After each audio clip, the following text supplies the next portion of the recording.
Gwyn, and welcome back to the channel. As you can see, I'm not in Revolver HQ today to film this video. I'm actually driving up, or have driven up, to Wimbledon to watch the Mighty Dons play this afternoon.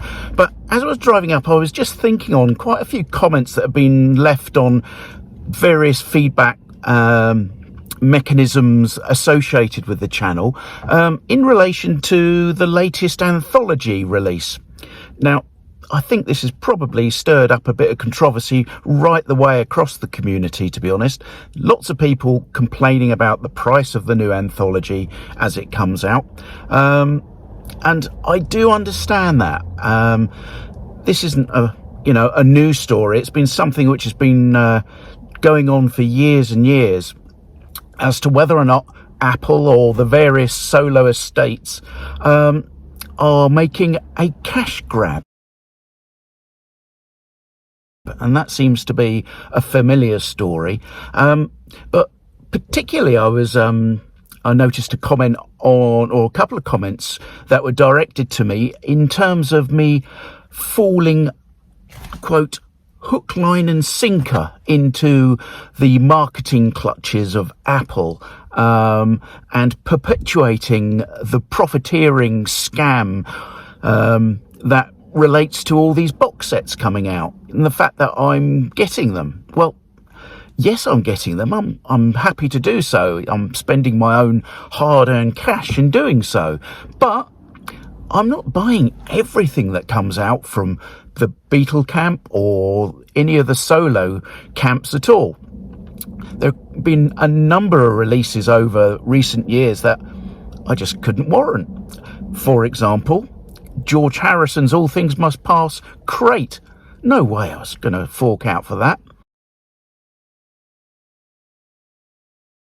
The Cube from the Mind Games release. Not for me. What about some of the Egypt Station stuff? The one with the suitcase and that. Not for me.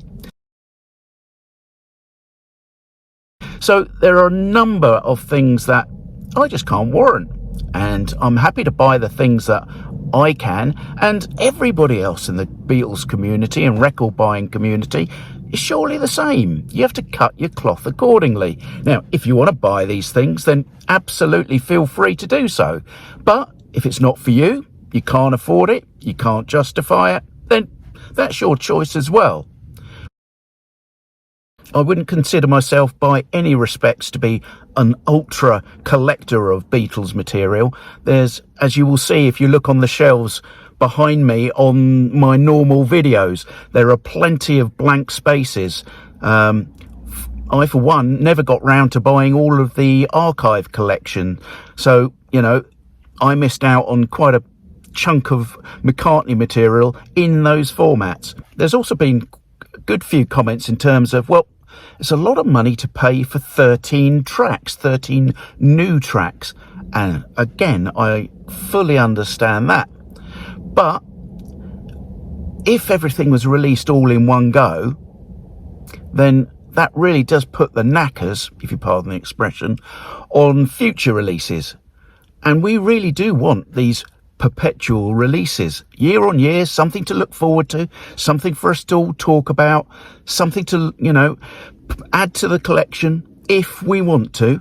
And that then keeps the interest of the Beatles and their solo material in the eyes of the new generations of fans who are coming up through the ranks. I think that's important, and I, for one, enjoy having something to look forward to each year. Clearly, this is not a never-ending stream of material. It is finite, but we do have to make choices. And as has recently been eloquently described as Carnival of Shite, I think it was. I think that was Dino V responsible for that one. Nice one, Dino. Then when that comes out, and I'm sure one day it will, then we all have to make a call on whether or not we buy that. In all likelihood, yes, I'll be there. I'll be paying my money for it. But that's not for everybody. To be honest, Apple and all the solo estates, they're on for a hiding to nothing. They can never strike the correct balance that's going to meet everybody's needs. First generation fans are, quite frankly, running out of time.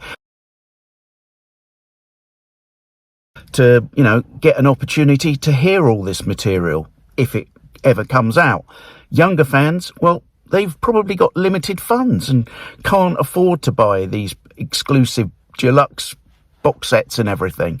So a fine balance has to be struck, and there's no pleasing everybody.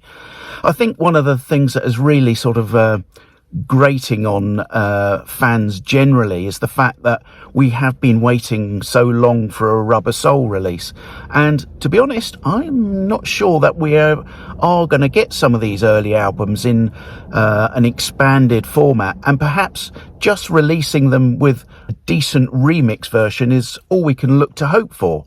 I'm sure in years to come, things like the Shea Stadium concerts, there's a load of concerts out there, to be honest, and also the Star Club tapes will see the light of day and will benefit from Mal technology.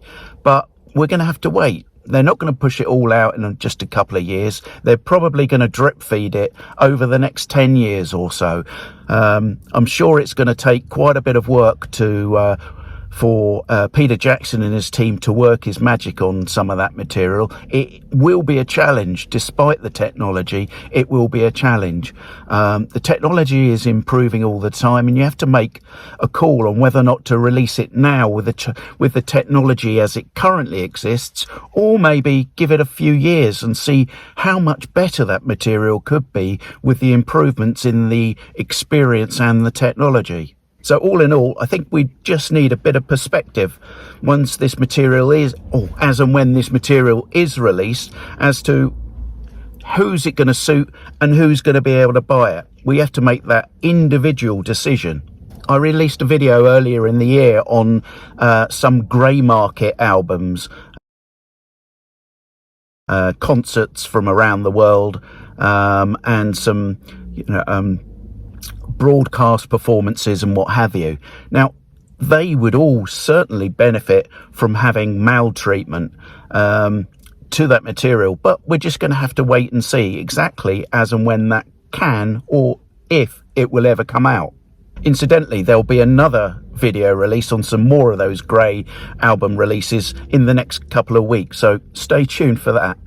As I previously mentioned, tomorrow I'll be heading up to Liverpool for the convention, so if any of you want to pick up this discussion with me up in Liverpool, please feel free to tap me on the shoulder and say hi. I look forward to seeing some of you there. But until next time, it's bye for now.